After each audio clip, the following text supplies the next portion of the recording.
A small guard can't be your best player on a championship winning team. This has been a narrative that has grown increasingly popular over the last few years. Throughout NBA history, we have seen some of the greatest players of all time who were small guards. However, despite how great these players were, basically all of them fell short of winning a championship. Brunson now becomes part of an extremely exclusive list of small guys who were able to lead their teams to an NBA championship as the undisputed best player on the team. Did he just prove this narrative to be false, or is Brunson just an exception to the rule?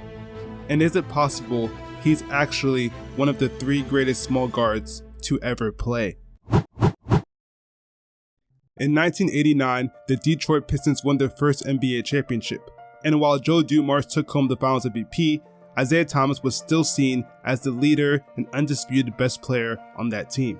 And if this was ever in question, in 1990, the Pistons would end up repeating, with Isiah Thomas taking home Finals MVP honors this time, averaging 27 points, 5 rebounds, and 7 assists. Now, the mindset surrounding the NBA was very different at the time. Before Magic and Bird started winning championships, the notion was that you needed a big man to be the best player on a championship winning team. After Magic and Bird started winning, that narrative changed. When Jordan entered the league and started dominating, while putting up the highest scoring averages anyone had seen since the 60s, the narrative became that you couldn't win a championship with someone who scores that much. People called Jordan a ball hog and someone who couldn't play in a system that benefited the team. And this narrative only continues to strengthen as Jordan kept losing to Isiah Thomas and the Detroit Pistons.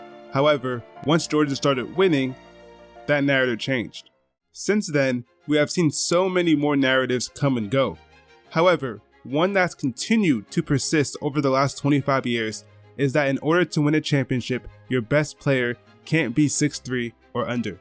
Now, while this does sound like a ridiculous cutoff, it has strangely shown to be accurate.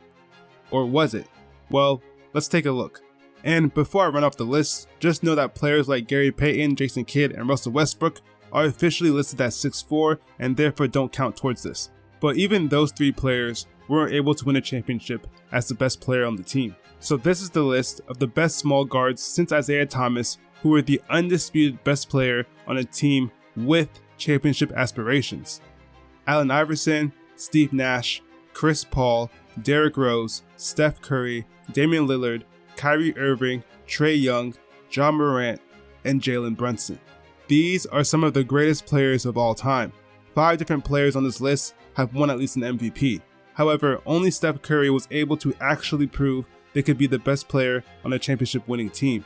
It took 26 years since Isiah Thomas winning the title for someone to come along and break the rule. And even then, a lot of people didn't even want to give Curry the credit for doing that since he played a Cleveland team with Kyrie and Love injured, and he didn't win Finals MVP. He went on to win again in 2017 and 2018, but people didn't want to credit him for that either because he had Kevin Durant on his team who won the Finals MVPs, and many people believed he was the best player on the team. They were wrong. It wasn't until 2022 when Curry finally shut these people up for good after beating the Boston Celtics and capturing his first Finals MVP. So since the modern era, in over 40 years of basketball, we had only 2 small players prove they could be the best player on a championship winning team. So what was stopping the other great small players from achieving this feat? Height in basketball is undoubtedly an advantage. I mean, just take a look at the top 10 greatest players of all time, and Steph Curry is the only player 6'3" or under who was ever argued to be among that group. Everyone else is at least 6'6", and the majority of the list is at least 6'8". This isn't just a coincidence. There is a reason for this. The basket is 10 feet tall. The closer in height you are to the basket, the greater your advantage. The more reliably you can score from the inside, the greater your chance of winning. However, despite this, we have seen some of the greatest scoring seasons ever from these small guards. Iverson, Curry, Westbrook, and Lillard have all averaged over 30 points per game in a season.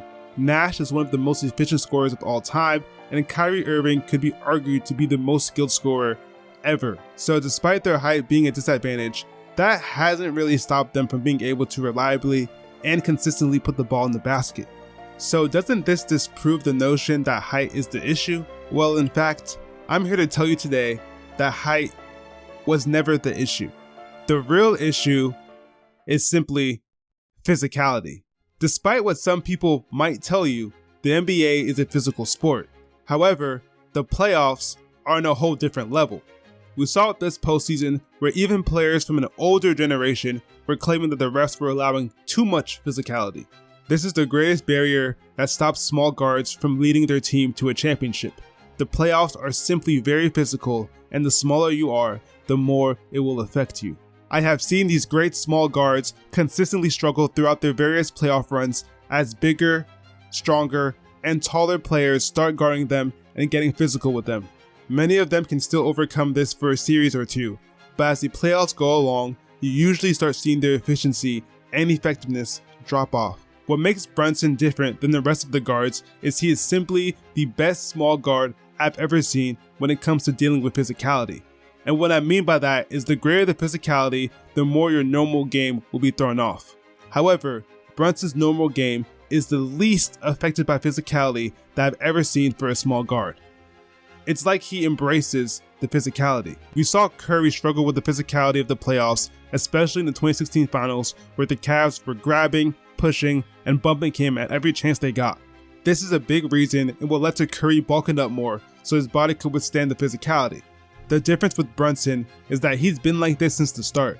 I mean, sure, he's gotten stronger since he entered the league, but he's always been able to handle the physicality. It's why he's never had a truly awful playoff run since he joined the Knicks 4 years ago. People always want to bring up reasons as to why other great small guards can never win a championship. And it's usually something along the lines of, oh well, so-and-so just never had a good enough team to do it. Or it's so-and-so had to run into this player or this team, so of course he wasn't able to win. And I'm not here to say those reasons aren't valid, but all I know is this. Before the season, no one thought this Knicks team was a championship team. They weren't even projected to win anything. And what I also know is that Brunson had to run into a 7'5" alien who many people believe has the ability to become the greatest player of all time. And what I also know is that the team he faced won 62 games, defeating the defending champions, and had many people claiming and still claiming that this team is the next dynasty. And regardless of all that, Brunson was still able to get the job done. So now I see everyone scrambling and arguing, trying to make sense of this championship and trying to understand if this ring means Brunson is better than all those great small guards that came before him who were never able to win. Well, I can't tell you for sure whether he is or isn't, but what I can tell you is this. None of them could handle the physicality of the playoffs as well as Brunson could. And that, my friend, is what made the difference. If you enjoyed this video, please like and subscribe and share your thoughts down below. See y'all later.